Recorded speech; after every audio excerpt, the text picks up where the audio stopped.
नमस्कार किसान भाइयों, जेडी न्यूज़ यूट्यूब चैनल पर आपका स्वागत है।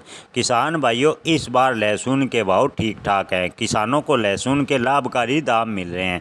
पिछले 2 सालों में किसानों को लहसुन में काफ़ी नुकसान उठाना पड़ा था, लेकिन इस बार मसाला निर्यात नीति में परिवर्तन से लहसुन के भाव किसानों को अच्छे मिल रहे हैं। इस बार देश से लगातार लहसुन अच्छी खासी मात्रा में निर्यात किया जा रहा है। पिछले 7 माह के दौरान वित्तीय वर्ष के कुल लहसुन निर्यात से 10 गुना निर्यात अधिक लहसुन किया गया है। जी हां दोस्तों, वाणिज्य विभाग के आंकड़ों के अनुसार 2022-23 के मई अवधि तक देश से लगभग 21,190 टन लहसुन निर्यात हो चुका है, जबकि 2022 में ये आंकड़ा 4,489.90 टन निर्यात हुआ था।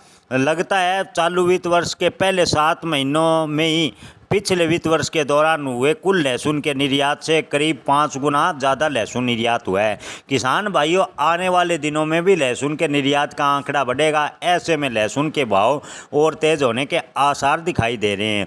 अब की बार 7 महीनों में सबसे ज़्यादा भारत ने लहसुन निर्यात बांग्लादेश को किया है। बांग्लादेश को 13,670.90 टन लहसुन निर्यात किया है, जबकि पिछले वर्ष बांग्लादेश को 47 टन निर्यात लहसुन किया गया था। बांग्लादेश के अलावा मलेशिया, वियतनाम, अफगानिस्तान को भी अच्छी खासी मात्रा में भारत ने लहसुन निर्यात किया है। किसान भाइयों, आने वाले दिनों में लहसुन के भाव में अच्छी खासी तेज़ी के आसार दिखाई दे रहे हैं। आपको बता दें कि कल मंदसौर मंडी में देसी बढ़िया लहसुन के भाव 31,000 रुपये प्रति क्विंटल तक चले गए। ऐसे में किसान आस लगाए रहे हैं कि इस बार लहसुन के भाव लगभग 40,000 रुपये तक भी जा सकते हैं। किसान भाइयों, लहसुन के भाव में तेज़ी बनने की पूरी संभावनाएं नज़र आ रही हैं, लेकिन अपनी फसल बेचने व स्टोर रखने का अंतिम निर्णय अपने विवेक से लें। धन्यवाद।